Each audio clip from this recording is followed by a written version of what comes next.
What is going on, YouTube people? Today, we are going to look back at my best favorite top pickups, whatever you want to call it, of the year. Not a top 10 this year. It is, I kind of grouped them in a little different subsets, but there's definitely a big overarching theme. And it kind of gets back to what I discussed in Monday's video that most modern sports cards suck. There's very few sports cards on this actual list. Two did make it. One, I actually forgot I got this year. I got it at Shipshawana in February/March, very early in the year, and it felt like forever ago. I thought it was the year before, but it was actually this year. The one nice thing about being a content creator is you get to document all this stuff so you have a living record. And whether you have a channel or not, or whether you make content or not, I do think this is a fun exercise to kind of sit down and do. Every year when I do this, I actually go back and watch my previous ones. I go back and watch what I picked up from that year and what my goals were to pick up the following year. And I always find it very almost educational, you might say, to kind of listen to me talk through what I picked up the previous year and what I was hunting for the upcoming year. And then kind of, I know obviously how things kind of shifted throughout the year on why maybe I did go after something or why I didn't go after something. And then, the year in review is kind of a nice walk down memory lane and things I've stumbled across and things that I plan to get and things that surprised me. And we got a little bit of all that today. So we'll bounce around a little bit here. We'll start with the two sports cards off the rip because they're on top of the stack. The first one is the one that I forgot I bought this year. That is the 2014 Finest Jose Ramirez PSA 9 Gold Refractor Auto, 15 out of 50. Fairly clean auto by his standards on this card. I don't remember what I paid for this. I'd have to go back and watch the pickups video, but I got a really good deal on it. It was like under a couple $100. The most recent sales on this were close to 1,000, like 6, 7, 8, 900. So I definitely got a steal of a deal on this one. Now, at the time, I got a good deal on it. The deal immediately got better because Ramirez had a absolutely monster season this year. So this was one of the two sports cards that made the list. I picked up other sports cards throughout the year, but none that I felt justified making my top pickups of the year. The other sports card was Topps Dynasty, one of my favorite. When I say most modern sports cards suck, Topps Dynasty is the one exception to that. I absolutely adore Topps Dynasty, and this popped up online for $500. I had it on my watch list for a week and a half. He kept getting hotter. This was early in the year, and it came down to how pissed am I going to be if I wake up tomorrow morning and it sold, and eventually got to the point where I just said screw it and smacked the bin on it. Obviously, a awesome patch on that card, and Topps Dynasty. All Topps Dynasty are game used. So absolutely sick patch on that one. I have a bunch of other Jose Ramirez Dynasties, but nothing that has a patch like that. Let's hop over and do something completely off the map, but this was a fun one this year.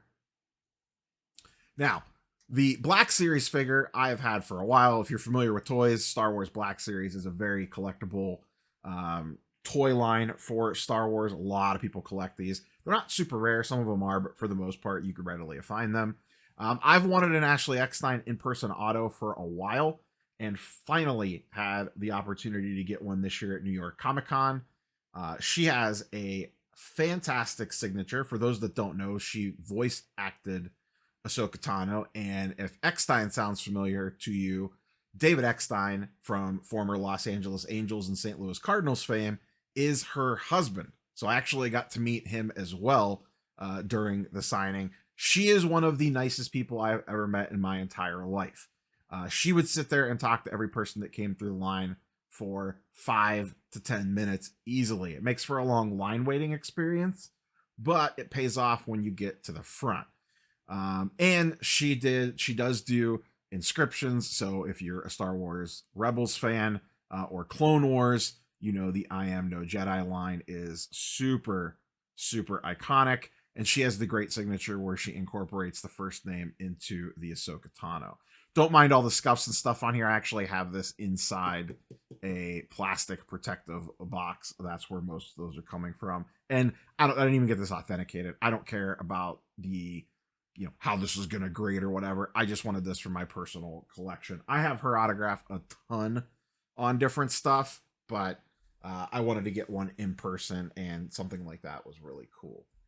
The next little subcategory, and it's going to be a theme. One of these was a national pickup, and then immediately after the national, I grabbed the other two. For whatever reason, when I collect stuff, get into stuff, I usually go on a mini run with things. You've seen this over the years on the channel. I'll go on a comic book run, and I'll buy comic books for like a month or two straight. And then I'll get into wrestling cards, and then I'll get into something else, and then something else, and then it eventually circles back around. Well, what has kind of become a yearly tradition is I pick up a really nice wrestling card at the National. I am a child of 80s, hardcore 80s, you know, Hulk Hogan, Ultimate Warrior, Macho Man, HBK, and then up through the 90s and the Attitude Era, I followed WWE pretty religiously. And at the National this year, they had the Kane Undertaker dual auto out of 25 out of Flawless. Forget exactly what I got this for. It was around $1,000, maybe $1,200, which was actually a little bit under what they typically sell for. And I think some have gone off since for around $1,500. To the best of my knowledge, at time of recording, this is their only dual on-card auto for Undertaker and Kane. And like I tend to do, after I pick up something like this, I go down a little run, a little spree of things, and I did the same thing here. I had this, and I have a couple other really nice wrestling autos as well. I've showed off the wrestling PC in the past. I had to get a Hulk Hogan. Hulk Hogan signs a ton, so I wanted to make sure that I got something that had a really great photography on it, and I will give WWE and Panini credit. Panini does a great job at photography selection, especially on Immaculate. I'm going to really miss Immaculate WWE when the license transitions over to Topps, but I picked up a Hogan Immaculate auto. Once again, if you were a child of the 80s, that is what you think of when you think of Hulk Hogan. Him doing his iconic hand to the ear to the audience and you know, getting all the heat. But great on-card auto, and had to get the cool image. He signs a ton. Actually paid a premium for this. This is one of his more expensive autos. This is numbered out of, I think, 49. So love the image on that one. Now, I already had a nice Stone Cold auto, but I went a little bit air quote vintage on this one. This is from 2001 Fleer WrestleMania. Austin with the 316 inscription. And this is numbered out of 500. I just recently talked about this in the Beckett video, so I won't go super in-depth on it. I already had the cool Austin auto with him smashing the beer cans together. When I saw this one pop up with the 316 inscription, him dropping a stunner on somebody, I don't really need to say anything else. These do not pop up for auction very often, and that's how I picked that one up. Speaking of cons and getting things signed in person, we'll move into the next little subsection. The cards technically weren't picked up this year, but the autographs were.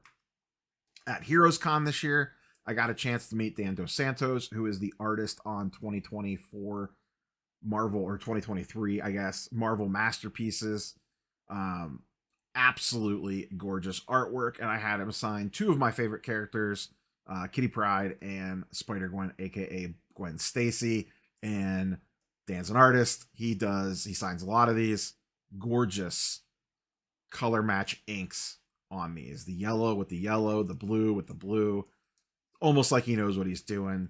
Super excited to add these into the PC. His pack pulled autos from Marvel Masterpieces on premium characters, like the Spider-Gwen like this, is numbered to 10 with a Silver Spectrum auto on it. Sells for a couple grand signed. Obviously the non-pack pulled wouldn't, but I'm not looking to sell these. These are going into the PC for a very long time. Sneak in a comic book really quick. Picked this one up this year off the hype of X-Men 97 and having a bunch of FOMO. This is X-Men 11, but it is the second print, aka the Pressman variant. This one, I have the regular issue of this. This is not a key by any means, which means for those not familiar with comic books, it is not a first appearance of anyone. There's nothing special about this issue, other than it is one of the most iconic X-Men covers. I'm going to go ahead and say it, of all time. It's definitely in the top 10, in my opinion. Amazing Jim Lee cover here, showing off the team, which happens to be a good portion of the roster from the X-Men animated series. The Pressman variant, or the second print, if you will, how they label it, actually came in a board game. You had to buy an X-Men board game, and this came packed in with it. In a CGC 9.8, there are only 54 of these on census. These are ridiculously hard to find in a 9.8 grade. Even in a 9.6, there's only 71 of them, and there's only 290 total in a blue label on the CGC census. Iconic 90s book. If you're a huge X-Men fan, I just feel like it's one you have to have, especially the Pressman version. Love it with the silver background. Super excited to add this one in this year. A more recent pickup, and this almost didn't make the list, but I have a sneaking suspicion, as I talked about earlier, I buy a card and then it kind of sends me down a path. I just picked this up at the Philly show. It's the beta counterspell that I grabbed. I've had saved searches for beta Magic cards for the better part of 2 years and just never pulled the trigger on stuff. I'm sneaking this one on the list because I have a feeling this might send me down the path, and I would not be surprised if 2025 does not have more vintage Magic pickups throughout the year. So I had to sneak this one on the list for that reason. As discussed, non-sport autos were a huge theme this year. We'll do this in 2 chunks. We'll do non-Star Wars and then Star Wars. So first up on the non-Star Wars category, you have to have a Patrick Stewart auto in your collection, in my opinion. I am a massive fan, obviously, of him as Professor X and also as Captain Jean-Luc Picard. I was a big fan of Star Trek The Next Generation. This one is actually a case incentive, so this was not technically pack pulled, but they are pretty rare. Only a couple of these have sold over the last 3 years or so, if you look at TerraPeak data. Great image, you got the Enterprise in the background, nice clean signature. A lot of his signatures are a little all over the place. This was about 400, maybe 500 bucks for this one. This was a ComC auction pickup. Next, also a ComC auction pickup, the Favreau auto. Obviously, amazing actor, iconic director, and the helm or mastermind behind the MCU and the Star Wars TV universe with The Mandalorian. I mean, what else can you possibly say? A Favreau on-card auto. Not very many of these floating around out there. This did not make the list. I picked up the Iron Man auto as well, but that one is a sticker auto. To the best of my knowledge, this is his only on-card auto, at least pack pulled. One day I'll have the RDJ from this set. That's the next big grail chase on the list. Most recent pickup. This one was the close out the year. We won't talk about this one too much. The James Gandolfini auto. I mean, what else can you possibly say? It's Tony Soprano, one of the most iconic TV characters of all time, and passed away way too young. Does not have very many autos out there. They're all sticker autos. He has this and some stuff in Leaf. I'm just not a fan of the Leaf stuff. I get that they get great signers. I just do not like the design of 98% of Leaf cards with all the shininess and swirliness and all that jazz. So I opted for the fans of the game. Yes, it hurt my soul a little bit to buy a card with a Yankees logo on it, but also a ComC auction pickup. Switch back over to comics.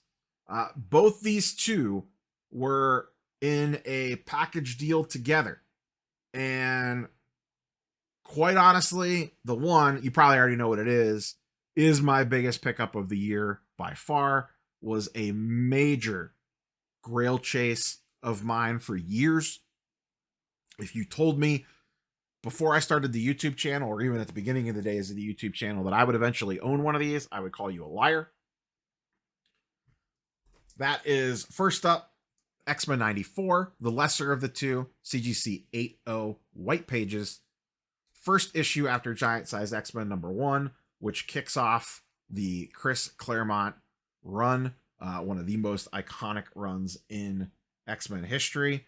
This is a large portion of the new team, all of their second appearances. It's third appearance of Wolverine, and pretty much second appearance of everybody else. Actually, fourth appearance of Wolverine, technically. But the one that was the big one, yes, you knew what it was. X-Men 1, CGC 1.5, White Pages, which is actually absolutely crazy when you think about it. Yeah, she's a little beat up, but presents overall pretty good. I mean, Spine's obviously got tons of issues, but the book itself presents really well. Good color. Everything's complete. Looks good. Super, super excited to add this one in. Picked these up in a combo deal. I forget the exact price that I paid. It might have been $5,000 for the pair. $4,600 for the pair. I'd have to go back and check the video. I don't remember the exact amount. I think this one was like $4,300 or $4,400 on the sticker, and I negotiated them down a little bit by packaging the two books together. But I now own pretty much every major X-Men key. I have this. I have X-Men 4. I have, which is for Scarlet Witch. I have First Sentinels. I have X-Men 94, Giant Size X-Men 1. I have the whole Dark Phoenix run, Days of Future Past. I have first appearance of Wolverine, which is a Hulk book. But my X-Men collection is pretty on point. Now the plan is, and one of the big things for this upcoming year, as you saw in the last big mail day video of the year, is to go through and fill in the gaps on some stuff. Start completing little mini sections of runs here and there, and just kind of go from there. But all the big ones are checked off. I, at some point in time, would like to upgrade this copy from a 1.5 to something maybe like a 2.5 or a 3.5 that presents a little better. But that doesn't need to be a priority on the list at the moment. I own a copy, and that is all that matters. Star Wars collection. Massive pickups in this, and this is what we'll close out the video on. We have 2 iconics and 1 modern. Shout out to Brad Beeman, who runs the Ship Shawana show. He is also a Star Wars auto collector. He had this in his possession and decided to let it go to chase some other stuff, and I slid into his DMs so fast. From the Ahsoka TV show, 2 of my favorite characters from the animated universe, and I've loved what they've done with them in live action. Rosario Dawson as Ahsoka Tano, and then live action Sabine Wren, portrayed by Natasha. Absolutely amazing card. Dual auto. It is sticker, but dual auto of those 2. I already have a Rosario on a Star Wars Stellar On card. Super excited to add this one in. I believe these are numbered. Is this one numbered? Yeah, out of 25 down there in the corner. Very excited to add that. Then both these came from the National. I have a very extensive Star Wars auto collection. The first big pickup from the National, and probably outside of the X-Men 1 from a card standpoint, probably one of my biggest pickups of the year outside the Gandolfini auto. Actually, these 2 together, really. The first, 1977 Star Wars, Mark Hamill, Luke Skywalker, authentic with an auto 10 and a very well presenting card, I might add. Very well, it's in the holder a little bit crooked, but it's actually fairly centered. The corners are all actually pretty decent on it, a little fuzzy. It's probably like a PSA 6 if I had to guess. I don't think there's anything significant surface-wise on it, but gorgeous looking card with a gorgeous looking auto. Paid about $2,000 for this. This is one of those ones where I walked up to the table and I looked at it. I walked away from, because there was actually a couple copies of this card in the building. I skipped a couple aisles over. Someone had 2 or 3 copies in their case. I looked at those and decided I liked this one better. I walked back to the table and someone else said, and I did not know what card they were looking at. They go, I'm going to walk around and think about it. I'll probably be back. And he took a couple steps to the side. I walked up, asked to see the card, looking at it, wanted to make sure there was nothing crazy with it. Negotiated a little bit. Like I said, I think he was at 22, maybe 23 on it. And I asked if you have any room at all on it. And he was very hesitant. I said, could you get to 2 cash? And he thought about it and said, sure, I'll do 2 cash. Closed the deal.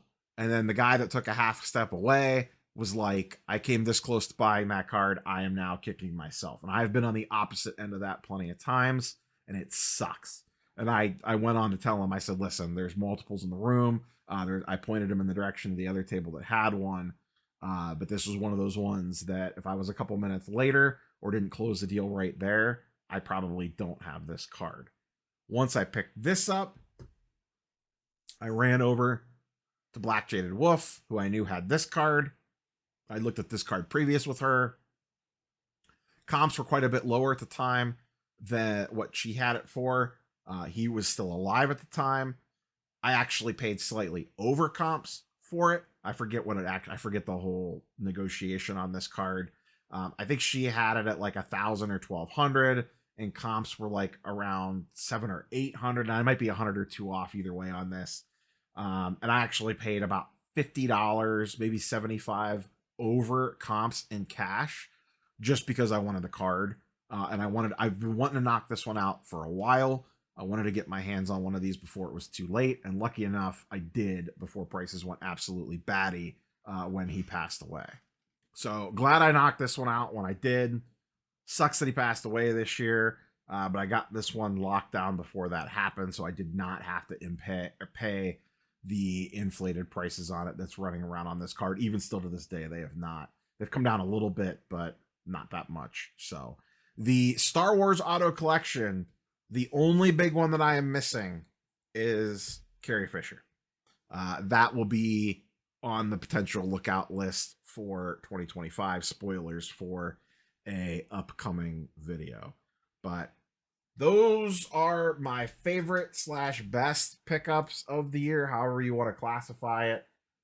Curious for 2 things. 1, what was your favorite pickup from everything that I showed? And 2, what was a few of your best pickups of the year? And it could be in anything: sports, non-sports, comics, toys, whatever it might be.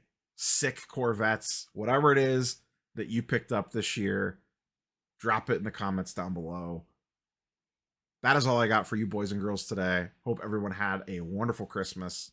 Catch you boys and girls on the next one. Peace.